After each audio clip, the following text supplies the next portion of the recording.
¿Qué tal, Javier Andrade? ¿Cómo está? Gracias por aguardar en línea. ¿Cómo le va? Muy buenos días. ¿Qué tal? Buen día, Fabián. Un saludo a vos, a tu equipo y a toda la audiencia. Hay una decisión que ha tomado el gobierno porteño que es, como mínimo, polémica, para ser del todo elegante. En el año en el que se superaron los casos históricos de dengue, ¿se ha cortado un programa de asistencia para la contención de esta enfermedad? Sí, en realidad, Fabián, es un convenio que hace muchos años tiene el Ministerio de Espacio Público con la Facultad de Ciencias Exactas, que lo que hace es monitorar y ir evaluando epidemiológicamente cómo va evolucionando eh, el dengue. El dengue me refiero en todo su proceso, ¿no? Desde que aparecen las larvas hasta ver cómo se va generando esos clústeres, los clústeres que se llaman a la conglomeración de casos que existe en un barrio.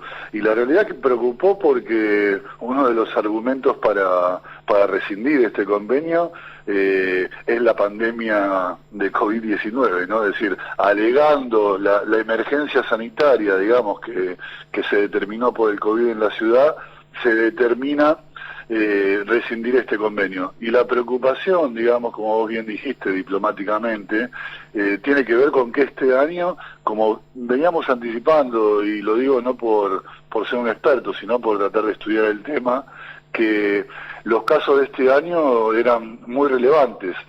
De hecho, la última epidemia que habíamos tenido fue en el año 2016 y anticipábamos nosotros, inclusive en una reunión de la Comisión de Salud con el ministro de Salud, Fernán Quirós, anticipábamos cómo la curva ascendía, porque si bien en casos era más baja en un momento, había superado el pico, digamos, la cantidad de casos en una misma semana había sido superior a lo que había pasado en el 2016. Y finalmente terminamos teniendo en este año, en la epidemia de dengue de este año, más casos que en el 2016. Este año tuvimos 7.306 casos contra 6.400 del 2016.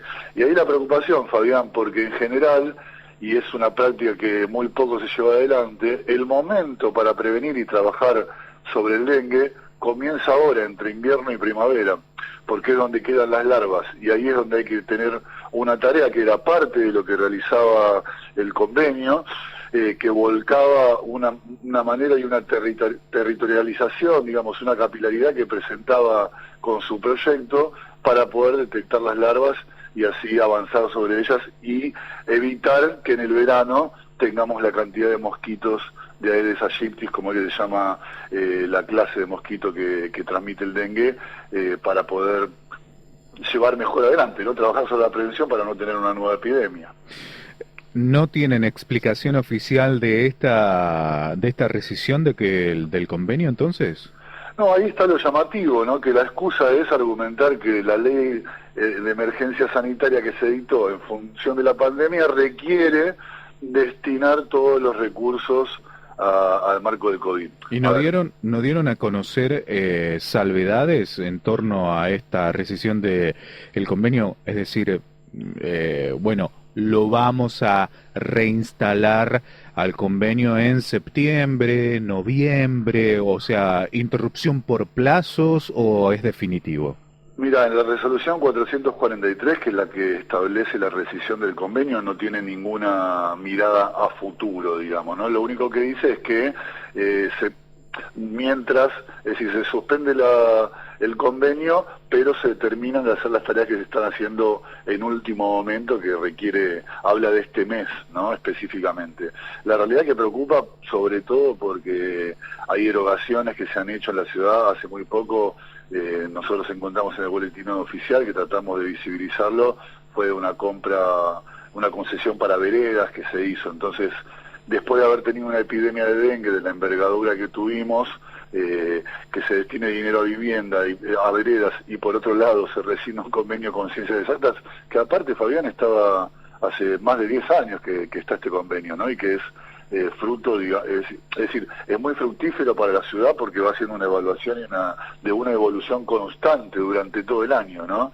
Y no son esas cosas que realmente no se comprenden, ¿no? Sobre todo porque se venía anticipando la situación de la epidemia, la falta de prevención.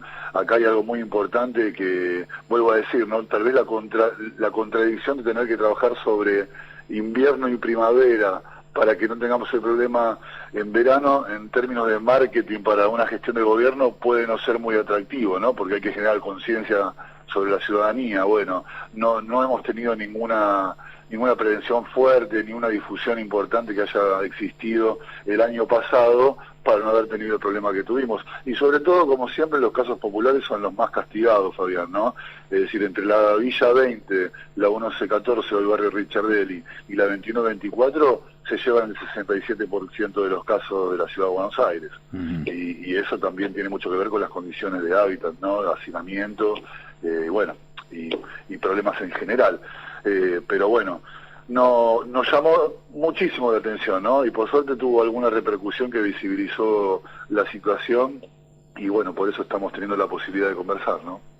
En este marco, comuneros se han reunido, pusieron en conocimiento esta situación, en particular los legisladores a los comuneros, para iniciar alguna movida de acá. Bueno, si no se puede de manera urgente recuperar o restablecer ese convenio, iniciarlo o reiniciarlo en el mes de septiembre, octubre, cuando empiece el verano. Mira, puntualmente tuvimos reunión de Comisión de Salud en el día de ayer, planteamos la situación, nos pusimos en contacto con los comuneros de la Comuna 4 y 8, porque hablábamos de la Villa 21-24 y de la Villa 20 particularmente, digo desde nuestro espacio político, porque lo presiden dos compañeros del Frente de Todos en esas dos comunas. Por primera vez tenemos la presidencia y estamos tratando de hacer las gestiones en principio, digamos, internas para intentar que repongan el convenio, y no solo el convenio, muchas medidas más que tienen que ver con la prevención del dengue. Mira, imagínate esto, en noviembre del año pasado, previo a la epidemia que tuvimos en este año, no sé si vos conocés, pero en talleres protegidos del Hospital Borda funciona un laboratorio de medicamentos, entre otras cosas produce para tuberculosis. Y ellos tuvieron la inquietud de generar de una nota, mandar al Ministerio de Salud para que los habilite a poder elaborar repelente. Nunca tuvieron respuesta. Entonces se van sumando las preocupaciones. Falta de difusión y material de prevención para el dengue. Después el taller protegido 4 del Borda plantea la posibilidad de elaborar el repelente para el momento específico donde ya está el mosquito rondando la ciudad.